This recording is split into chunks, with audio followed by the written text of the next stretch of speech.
story number 2. Speaking of writers and Marvel and actors and everyone else, the WGA, AFTRA, act did I spell that right? Yes, AFTRA, AFTRA. I've never actually spelled it out, sorry. SAG-AFTRA is seeking authorization to strike against video game companies as well as standard Hollywood companies. Theo, what's going on here? Mr. Benja, I mean, this is your old world, but it does seem like everybody's emboldened by these strikes. Obviously, the WGA struck first, then the SAG, the actors, struck second, and they're still holding strong. We'll see how long, but it's starting to delay projects, and we'll talk about that later. We talked about this before. Reality stars are looking to strike, and now you got the uh, video game industry starting to get faced against that with as a lot of voice acting, a lot of actors who are doing what's it called? The rendering, I guess, whatever you call the little paintballs. That's how I say it. But they do stop motion capture and all that kind of stuff. And they're just like, wait a minute, hold up. Let's have some negotiations and discuss. And so look, I didn't know from reading this article I sent to you, and it's from AV Club. I didn't know they struck previously in 2016. So yeah, man, this is a big thing. Mr. Benja, someone who came from the industry, I mean, do you feel like this is warranted at this time? Are they just trying to take advantage of the leverage now and see something, take advantage of it and see what they can do? I don't know what they're thinking because know if they know that video game companies don't care that much.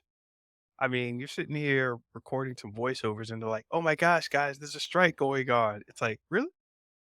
Hey, have you seen Derek from accounting? He's got a really nice voice. He'll probably want to do it. Yeah, call him over."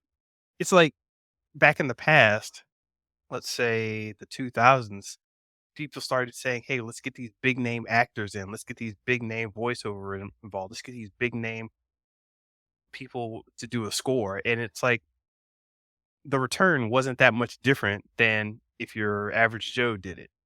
They care more, the video game players and the industry seems to care more about being able to craft content their way than really catering something towards an actor or a certain writer. In fact, a lot of video game industry producers and developers will heavily influence the games themselves. I mean, like I'll just get in and start doing some stuff in the game, and like I never had the pushback of saying, somebody official didn't write that, or did you write this? And it all just kind of gets jumbled up in the mix of who's developing what and who's contributing. So it's going to be difficult for them to really move the hand of the video game industry as much as they want to. So I'm sure this will affect some companies. Electronic Arts is probably more heavily invested. Um, some of your bigger players, but I don't think they just don't care as much. So going outside the unions is not going to scare these video game companies. Okay. Yeah, like I said, man, it's interesting time. Why not take advantage, leverage the best thing you have in business is leverage, right? You Yeah. get people to move in their best interest, right? And this is the maximal leverage that all these unions have now in the entertainment business because projects are shutting down. And if, especially some studios, if they have multiple different things that they're doing, video games, TV, movies, reality show, you can shut down as many of those profit centers as possible Yeah. because of work stoppage.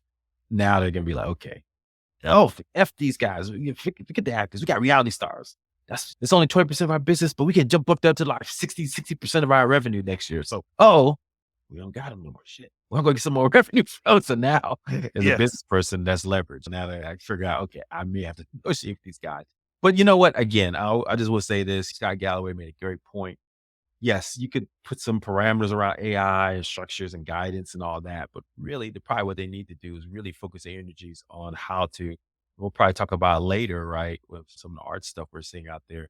How do you get these AI companies to pay you for your creations, right? And so there should be some more hard lines on how these AIs are learning into their systems and pulling into their systems, not just scraping the internet for raw free entertainment. So if I was an actor or artist now, I would try to create some lawsuits against the AI companies, OpenAI and Facebook and everyone else is just scraping data right now to come up with their own algorithms. This is the Yeah. perfect time to kind of fight that because this is it's going to be Yeah. so you might as well just make money off of it. Yeah, I mean, you could try, but I mean, yes, you should try, but the way they're trying can't be the obvious way because you're gonna end up with the Chuck Norris problem. When the internet was first starting to do its meme thing, they were saying, "Hey, Chuck Norris." They had like a clip of Chuck Norris beating somebody up. "Hey, don't do like Chuck Norris did," or you can't be as badass as Chuck Norris." And he started going after people like, "You can't use my name, you can't use my Mhm. likeness, you can't use my clip from a movie." And people were like, "Hey, calm down, Chuck. You're not gonna stop this, 1. And 2, this is a good thing on the internet. They're just taking clips and making you famous. Trust me, let it go." And he had to step back and be like, "Oh, okay, this is what's happening. This is how it's going on now." So we're entering one of those. Well, but I would argue against that point though, Okay, go ahead. because yes, but but that would be as if it was AI, right? Then they Mhm. would have that image of Chuck Norris, and then they can take that image and use it any way they want, any format, and basically recreate Chuck Norris to be in your own type of movie, in essence, right? Yeah, So now Chuck is not getting paid for that clip because they can just recreate it in different formats, different persons, have them say different things because they have the data and enough yeah, information to kind of recreate that. Whereas, and that would severely undermine before the internet, I agree, was more like a marketing place, awareness. Hey, more yeah, people know you, so they probably want to hire you. Now it's more people know you.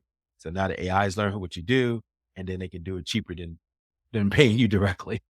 yeah. And I hear you, but I'm saying this is an old story. We'll take it even back to the mixtape days with DJ Clue, where he was putting out mixtapes on the street. You get your artist famous on a mixtape, but you can't get them too famous and you can't get too much money coming your way. Otherwise, Universal Records is going to come after you and shut your whole process down.